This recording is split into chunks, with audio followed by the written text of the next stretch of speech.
Selamat pagi, Assalamualaikum warahmatullahi wabarakatuh. Pada pembelajaran hari ini, kita akan membahas mata pelajaran IPA tentang perkembangbiakan generatif pada tumbuhan. Pada pertemuan hari ini, kita akan membahas tentang perkembangbiakan generatif pada tumbuhan. Perkembangbiakan generatif adalah cara tumbuhan dalam berkembang biak dengan cara perkawinan.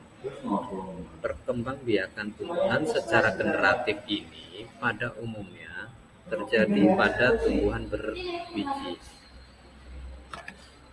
Jadi perkembangan generatif adalah pada tumbuhan adalah proses perkembangbiakan yang terjadi secara kawin atau seksual yang melibatkan sel kelamin jantan dan sel kelamin betina.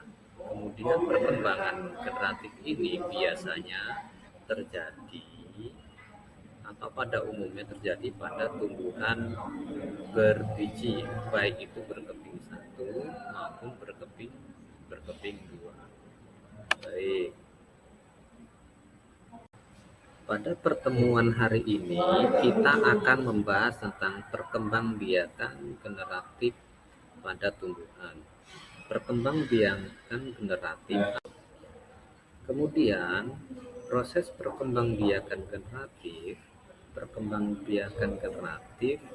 pada tumbuhan diawali dengan proses penyerbukan, yaitu proses penyerbukan yaitu melekatnya atau jatuhnya serbuk sari ke kepala putik. Setelah terjadi penyerbukan pada serbuk sari, tumbuh bulu serbuk sari yang menuju ke bakal biji. Kemudian sel kelamin jantan atau spermatozoid masuk ke ruang bakal biji melalui bulu serbuk sari di dalam ruang bakal biji. Peleburan sel kelamin atau spermatozoid dengan sel kelamin betina. Kemudian, proses perkembangbiakan generatif pada tumbuhan diawali dengan proses penyerbukan, yaitu proses penyerbukan yaitu melekatnya atau jatuhnya serbuk sari ke kepala putik. Setelah terjadi penyerbukan pada serbuk sari, kemudian proses penyerbukan. Pada proses penyerbukan kali ini yaitu kita akan membahas tentang terjadinya penyerbukan. Yang pertama yaitu melekatnya atau jatuhnya serbuk sari ke kepala putik. Pada bagian ini biasanya terjadi penyerbukan sendiri atau penyerbukan dibantu oleh tetangga atau oleh hewan atau oleh angin. Kemudian yang kedua, peleburan sel kelamin atau spermatozoid dengan sel kelamin betina atau sel telur. Kemudian setelah terjadi peleburan sel kelamin atau spermatozoid dengan sel kelamin betina, itu nanti proses berikutnya akan menghasilkan yaitu bakal buah atau bakal biji. Kemudian proses penyerbukan. Pada proses penyerbukan kali ini yaitu kita akan membahas tentang terjadinya penyerbukan. Materi yang akan kita pelajari berikutnya yaitu bagian-bagian bunga. Bagian-bagian bunga. 1. Bagian bunga yaitu tangkai bunga. Bagian bunga yang kedua yaitu dasar bunga. Yang ketiga yaitu kelopak bunga. Keempat, mahkota bunga itu adalah sebagai perhiasan bunga. Baik atau bagusnya yaitu terletak pada mahkota bunga. Kemudian yang kelima yaitu benang sari. Benang sari adalah termasuk alat kelamin jantan. Yang keenam yaitu putih, yang ketujuh yaitu bakal buah, dan yang ke-8 yaitu bakal biji. Nah, itulah anak-anak bagian-bagian bunga yang terdapat pada tumbuhan. Materi yang akan kita pelajari berikutnya yaitu bagian-bagian bunga. Bagian-bagian bunga. 1. Bagian bunga yaitu tangkai bunga.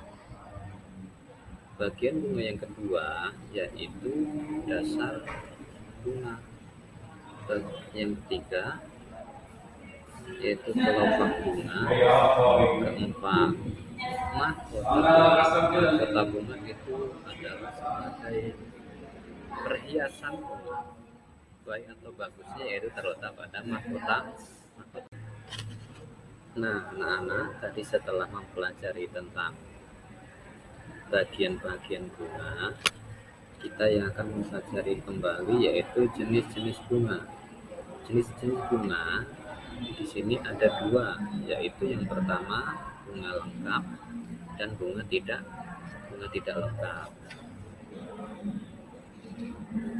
Yang pertama yaitu bunga lengkap. Bunga lengkap adalah bunga yang memiliki seluruh struktur bunga, yaitu seperti kelopak, mahkota, putih, dan benang sari. Jadi bunga yang lengkap yaitu, Bapak ulangi lagi, bunga yang memiliki seluruh struktur bunga. Contohnya seperti kelopak, mahkota, putih, dan benang sari. Kemudian ada contoh tumbuhan yang termasuk atau yang memiliki bunga yang lengkap, yaitu seperti kembang sepatu, anggrek, tomat, dan lain-lain. Kemudian yang kedua adalah bunga tidak lengkap. Adalah bunga yang tidak memiliki salah satu bagian dari bunga. Kelopak bunga, contohnya itu yaitu bunga kelapa, bunga kamboja, bunga jagung, dan yang lainnya dan sebagainya ya.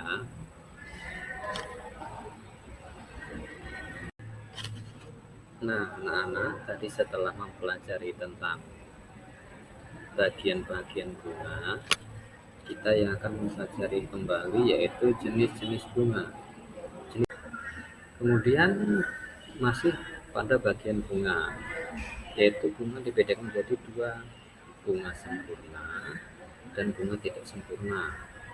Yaitu yang pertama akan kita bahas yaitu bunga sempurna. Bunga sempurna adalah bunga yang memiliki alat kelamin jantan atau benang sari dan alat kelamin betina atau putih secara bersama-sama dalam satu organ.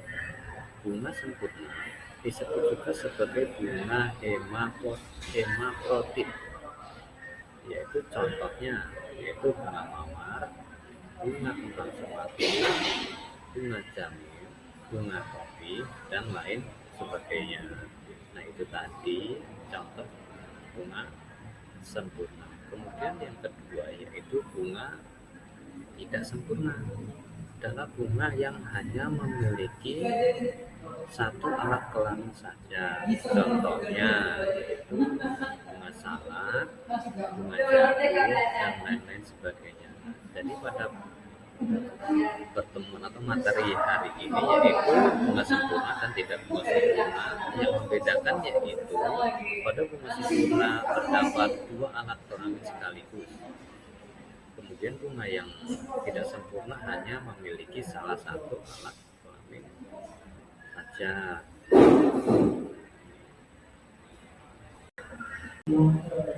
Demikian untuk pembelajaran tentang perkembangbiakan generatif pada tumbuhan.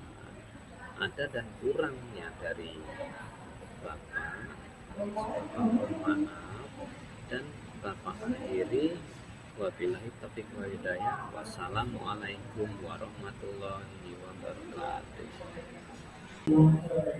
Demikian untuk pembelajaran tentang perkembangbiakan generatif pada tumbuhan.